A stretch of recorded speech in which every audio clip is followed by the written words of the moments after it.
Je ne sais pas pourquoi j'ai décidé de tourner cette vidéo. Il est 23 h, on est jeudi, je travaille demain matin. Je suis en retard dans mes updates de lecture, donc c'est parti.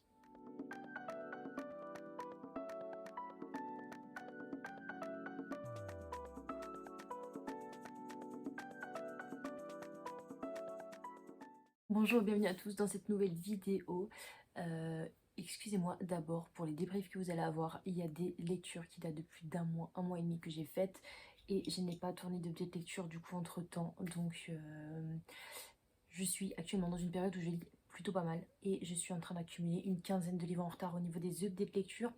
Donc je vais essayer dans cette vidéo de pas en mettre 4 comme d'habitude, mais d'en liquider un maximum en fait, parce que du coup sinon vous allez avoir des updates de lecture. Enfin là je suis calée jusqu'en janvier-février pour vous dire. Donc je vais essayer du coup de vous faire un petit débrief et en même temps d'aller vite et bien pour vous présenter un maximum de livres. Le tout premier, il s'agit d'un service presse que j'ai reçu il y a quelques temps. Il s'agit d'un roman graphique qui s'appelle Malgré tout, qui a été écrit par Jordi Lafèvre. Ouais, Lafèvre, pardon. Et dans ce roman graphique, on va suivre tout simplement l'histoire à l'envers d'un couple ancien, enfin de personnes âgées. Et en fin de compte, l'histoire se passe de maintenant à comment ils se sont rencontrés et tout. Et ça va vraiment à l'inverse d'un fil chronologique. Et pour le coup, alors les images, elles étaient vraiment magnifiques. On suit vraiment juste ça, hein. C'est vraiment l'envers. On va à l'envers d'une histoire d'amour en gros. Et j'ai été... ça m'a saoulée en toute honnêteté. Les graphiques ils étaient magnifiques, les dessins ils étaient super beaux. Même si j'ai lu en fait, vu que c'est des services presse sur NetGalley, en fin de compte j'ai lu sur mon portable, donc ça m'a un peu gavé. Les planches étaient très belles malgré tout, mais c'est vrai que l'histoire en elle-même, enfin ça m'a plus fait chier, excusez-moi du mot, qu'autre chose. En fin de compte j'ai pas trouvé ça...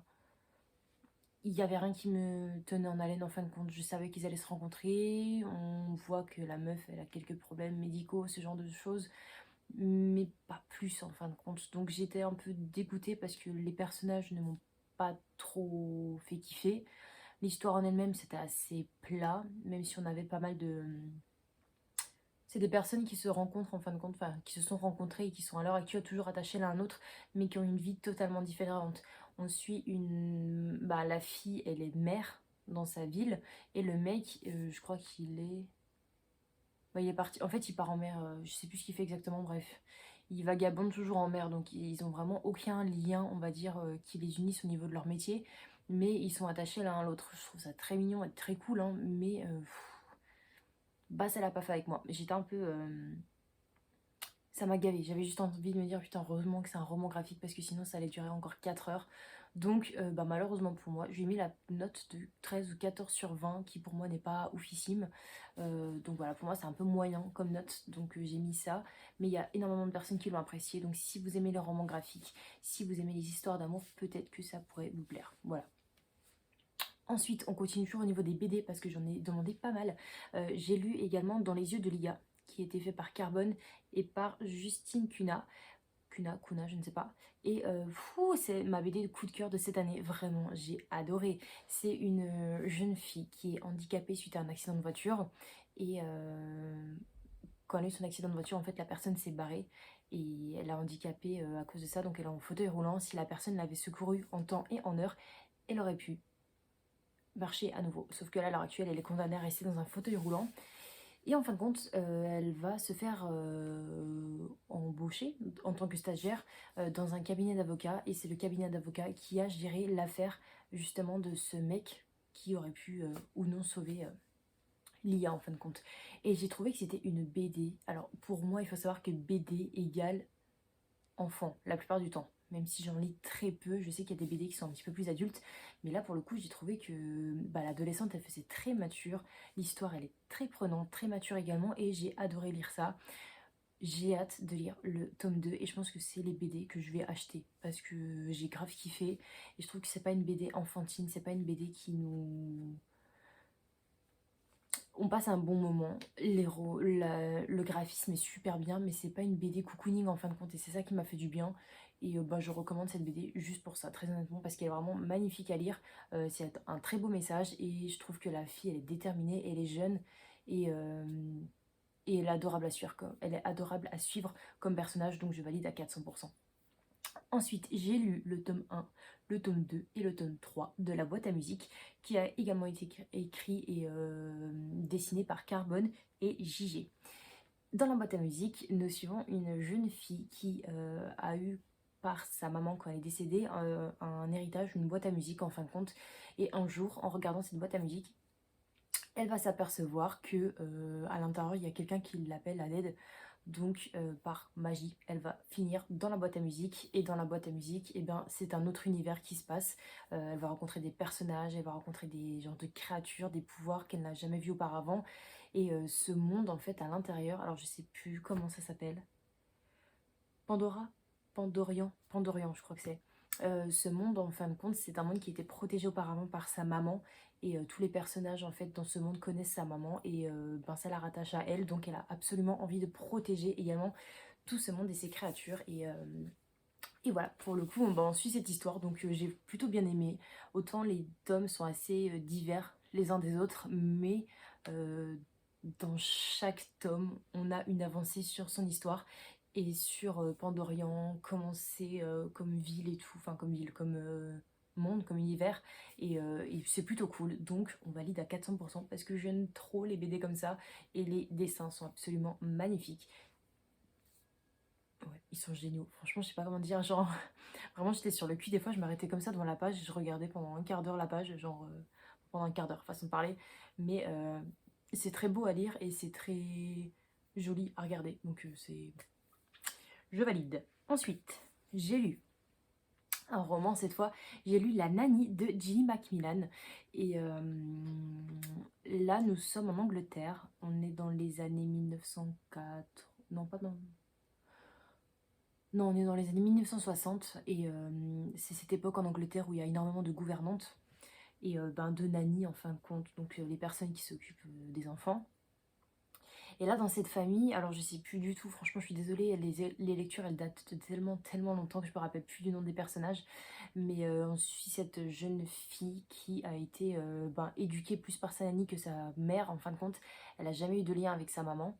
Et des années plus tard, elle est... Enfin, je mélange tout.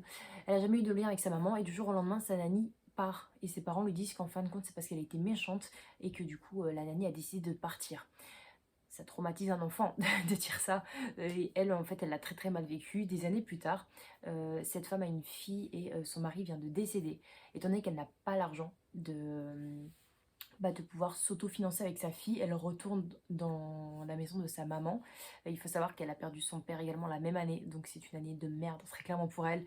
Elle a perdu un petit peu les deux hommes de sa vie, on va dire, mais il y a quelques conflits quand même avec sa famille. Elle n'a pas été à l'enterrement de son père, parce qu'elle ne voulait pas forcément voir sa mère, ce genre de choses. Et là, bah, elle se voit retourner chez sa maman, et, euh, et en faisant le tour un petit peu du manoir avec sa fille, eh bien, elle va s'apercevoir qu'il y a un crâne dans l'étang de leur résidence. Et là, on va suivre vraiment une flopée de questions. Est-ce que c'est la nanny qui a disparu des années auparavant? Qui c'est? Est-ce que c'est sa mère qui cache un secret? Est-ce que c'est elle, en étant petite, qui a fait du mal? On n'en sait rien. Et il y a beaucoup, beaucoup de questions qui se posent autour de ça. Alors, c'est vrai que quand j'ai lu le résumé, je me suis dit, bon, ça va être une évidence. Et en fin de compte, non, j'ai été surprise par l'histoire. Donc, j'ai plutôt bien aimé. C'est un roman qui a énormément, énormément de suspense.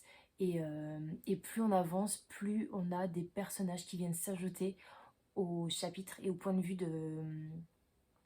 On est dans des points de vue différents de plus en plus au niveau des personnages. Et moi, franchement, j'ai adoré. Très clairement, les personnages sont très bien faits. J'ai juste eu du mal avec le personnage principal, donc la fille concernée, parce que au bout d'un moment, on avait envie de lui faire ouvrir les yeux sur certaines situations et la meuf, elle voulait rien entendre. Donc ça devient super compliqué et elle m'a gavé. En toute honnêteté, elle m'a gavé. Je me suis dit qu'au bout d'un moment, suivre un personnage qui était assez... bah, en fait, elle est frustrante, elle n'a pas confiance en elle, elle s'entend pas avec sa mère. C'est-à-dire que peu importe ce que sa mère va dire, que ce soit vrai, faux, fondé ou pas, ça passera derrière tout le monde. Et au bout d'un moment, c'est pesant dans le livre, surtout que c'était une période où on n'avait que son point de vue et celui de sa mère, et au bout d'un moment c'était un peu relou, ça m'avait gavée, donc j'étais contente que ça se termine un peu plus vite après, mais ça reste quand même un très bon thriller psychologique, et c'était agréable à lire en tout cas, et rempli de frissons et de soupçons un petit peu à droite à gauche, donc j'ai plutôt bien aimé. Ensuite, nous avons... Oh putain. Alors celui-là, mon Dieu. Il faut savoir que pour mes services presse, j'en ai tellement que du coup, je pioche au hasard un service presse. Oui, très logique. Bref, et du coup, je suis tombée sur Celle qui reste de Samuel Barbier. Et j'ai pleuré toutes les larmes de mon corps, très clairement. Celle qui reste, c'est l'histoire d'une fratrie de trois sœurs qui s'entendent à merveille avec leurs défauts et leurs qualités, leurs points communs et leurs différences. Et un jour, je crois que c'est la fille du milieu, la sœur du milieu, va se suicider. Et là, on suit, bah, comme le titre indique, Celle qui reste. C'est-à-dire qu'on est dans... Tout démarre avec le point de vue des trois sœurs en fin de compte. Chaque chapitre, c'est le point de vue d'une sœur, et je peux vous assurer que ce roman, si vous n'êtes pas bien dans votre peau, si vous avez perdu des proches, je vous le déconseille, ça va vous faire chialer toutes les larmes de votre corps, très clairement. Il m'a pris au trip dès le départ, j'ai lu 2 chapitres et mes larmes elles commençaient à couler, et j'ai eu énormément de mal parce que du coup, ben, pour les personnes qui ont déjà des sœurs ou des frères, et ben, ça va être très difficile de se dire comment je vais réagir si jamais elle fait ce geste en fin de compte. Et bah moi forcément j'ai pensé à ma sœur, et ça n'a pas aidé hein, très clairement. Et, et voilà, c'est un roman qui est très beau à lire, il s'est rempli d'espoir quand même malgré tout ça, mais voilà, c'est un crève-cœur très clairement. J'ai eu beaucoup de mal à lire, des fois je faisais des pauses parce que je me sentais vraiment pas bien. Il est pas bien long à lire, et encore heureux. Mais voilà, c'est un roman qui mérite d'être lu, et je pense que l'autrice a quand même malgré tout eu une très belle plume pour parler de la mort, du suicide, et de certains gestes qu'on pourra avoir qu'on n'arrive pas à comprendre sur nos proches. Voilà, après je trouve que la fin de l'histoire m'a... Je pourrais pas dire qu'elle m'a déçue, mais en fait j'aurais aimé ne pas savoir pourquoi elle se suicidait, en toute honnêteté. Il y a énormément de choses qui restent dans la vie, en fin de compte, sans explication. Et ça fait partie de notre réalité, et c'est ce qui joue le plus dans la vraie vie en ce moment. Et voilà, à la fin, on sait pourquoi quand même. On arrive à, sans vous spoiler, on sait pourquoi elle a fait ce geste et tout. Et mine de rien, j'aurais préféré ne pas savoir pourquoi elle l'a fait, parce que on peut pas avoir réponse à tout. Et pour que ce soit un roman un petit peu plus réaliste pour moi, j'aurais préféré que l'autrice ne parle pas de ce geste comme étant justifié, même s'il y a toujours des justifications, j'imagine, pour en arriver là. Voilà, je pense que c'est le seul point qui m'a un petit peu dérangé, mais qui pour le coup était vraiment magnifique à lire, donc rien à redire sur ce roman, mis à part ça. J'ai encore quelques livres à vous présenter, hein. Soyez restés avec moi. Ah oui, donc j'ai reçu, bah, comme vous avez pu le voir dans mon vlog, Verity de Colleen Hoover, donc c'est mon premier service presse avec l'application. Non, avec la maison d'édition Hugo Thriller, du coup, donc Hugo Roman, section thriller. Et voilà, bah, je suis contente de l'avoir eu parce que c'est du Colleen Hoover, et donc je surkiffe de ouf. Et ici, nous suivons Verity. C'est une autrice à succès qui est en train d'écrire une saga, mais en fin de compte elle a un accident de voiture et elle ne peut pas continuer d'écrire cette saga, et pour le coup elle va sans la... Enfin, elle va, non c'est pas elle qui va, c'est son mari va décider d'engager une assistante pour pouvoir écrire à sa place le reste de cette saga et pouvoir clôturer le contrat qu'elle avait fait avec la maison d'édition. Et la jeune fille qu'on va suivre du coup s'appelle Lowen. Donc Verity c'est vraiment le personnage secondaire malgré les résumés, et nous suivons à part entière Lowen qui va jouer cette assistante en fin de compte. Elle va rentrer dans la peau de Verity en habitant chez elle, et elle va tout simplement être dans son bureau, elle va lire les papiers qu'elle a écrits, et elle va tomber sur un genre de journal intime. Elle va s'apercevoir que Verity, malgré son succès, est une personne qui est juste horrible. Elle va tomber sur des notes et elle se demande mais est-ce que c'est une blague? Est-ce que c'est un... Comment une femme peut écrire ça sur ses enfants? Comment elle peut écrire ça sur son mari? Sur ce genre de choses. Elle va s'apercevoir qu'elle a fait des choses horribles, que c'est une personne horrible, mais elle va devoir écrire pour pouvoir terminer cette saga. Oh là là. Attends. Excusez-moi, apparition de mon chat. Bref, voilà, elle va s'apercevoir qu'en fait c'est une personne horrible, Qu'est-ce qu'il y a? Lui, il a envie de dormir, c'est un enfant. Il faut toujours, à partir d'une certaine heure, il est toujours là à côté de moi en mode «Eh, tu viens quand au lit?» Bref, je sais plus ce que je vous disais. Voilà, elle va s'apercevoir qu'elle fait des choses assez atroces et elle va pas mener son enquête, mais elle va se demander où elle est tombée en fin de compte parce qu'elle vit chez elle et elle psychote sur tout. Elle se demande même si elle n'est pas dangereuse en fait, et si c'est pas un danger pour elle de vivre sous le toit de Verity. Réponse à la fin de ce petit pavé. Voilà, non.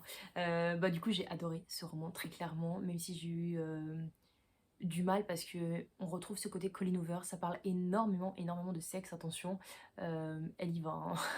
Elle y va, elle y va, elle y va. Ça reste un thriller, mais ça, c'est un thriller un petit peu psychologique, un peu un thriller érotique en même temps, j'ai envie de vous dire. À chaque page, enfin non, on va dire un chapitre sur trois, on a le point de vue de Lowen et ensuite on a le point de vue de Verity sur ses notes en fin de compte quand elle les écrit. Et l'histoire est très bien tournée, j'ai beaucoup aimé la continuité de l'histoire, j'ai aimé le dénouement, ce qui se passe à la fin, c'est absolument ouf. Moi j'ai grave kiffé et je suis contente de l'avoir lu très clairement. Ça change de ce que j'ai pu lire de Colleen Hoover, puisque la plupart du temps elle écrit des romances. Mais là, du coup, le fait d'avoir vu un autre style de Colleen Hoover, ben, j'étais contente. Et surtout de savoir que ça m'a plu en tant que thriller, parce que je me suis dit que si je lisais beaucoup de thrillers, en commençant par un thriller de Colleen Hoover, peut-être que ça aurait été compliqué. Sérieux, bouge. Bon bah si mon portable il bouge, c'est que mon chat fait de la merde. Oh mais non, mais il va faire que ça tout le long, lui. Je le sens. Je sais pas quoi faire, il va tout faire tomber. Il a l'air de s'être posé. Bref, en tout cas j'ai bien aimé. Je savais pas si j'allais aimer ce genre de thriller avec Colleen Hoover, étant donné que je lis beaucoup de thrillers et je deviens peut-être un petit peu plus... comment dire? Comment j'allais dire? Oh, je trouve plus le mot. Je trouve plus le mot. Exigeante, pardon. Je vais y arriver. Je deviens peut-être un petit peu plus exigeante, mais voilà, j'ai plutôt bien aimé cette lecture. Donc dans l'ensemble, je vous la recommande très clairement. Et ce livre est déjà sorti, donc vous pouvez directement vous le procurer. Un auteur m'a contacté pour que je lise son roman, enfin un auteur, non, je l'ai contacté, pardon, pour avoir son roman, et du coup il s'agit de Solène Charbier qui a écrit Amalia. J'avais vu son livre sur Livre Addict et du coup ça m'avait bien tenté, donc je lui ai envoyé un message pour savoir si je pouvais avoir son roman. Elle me l'a envoyé du coup sur ma Kindle directement. Et j'ai grave kiffé, j'étais contente d'avoir franchi le cap. Amélia, c'est l'histoire d'Amalia, qui est malade.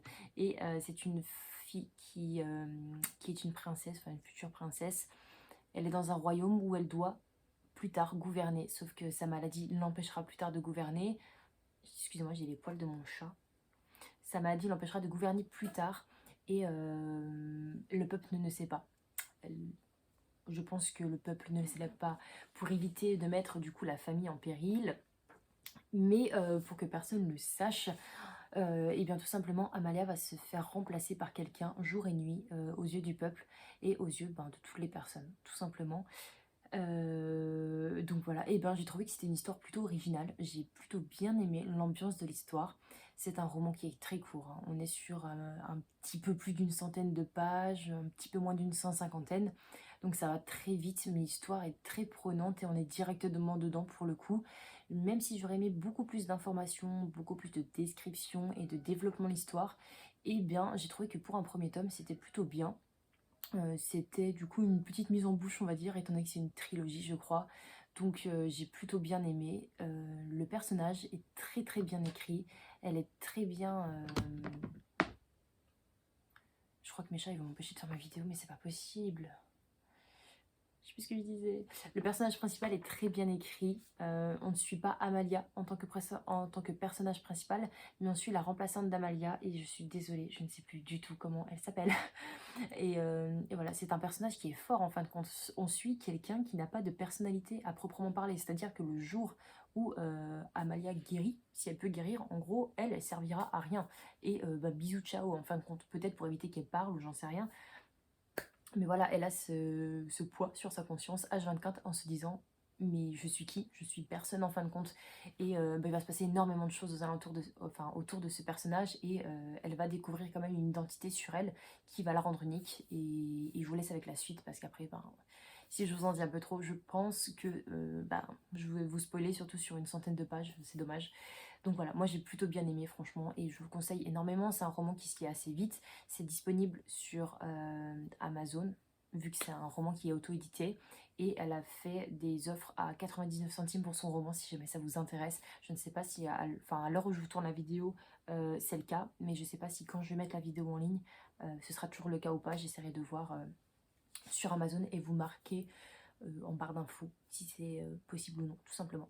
Voilà pour cette update lecture où c'est que j'ai liquidé au maximum tous mes romans. Il me reste encore à peu près 5-6 à vous présenter, mais ce sera pour un prochain update lecture. J'espère que cette vidéo vous aura plu avec les interruptions très très nombreuses de mes chats. Je tiens à m'excuser. N'hésitez pas à me dire si vous avez lu un de ces romans ou si l'un d'eux vous tente. Et je vous retrouve la semaine prochaine, bien évidemment, pour une toute nouvelle vidéo. Prenez soin de vous. Bye bye!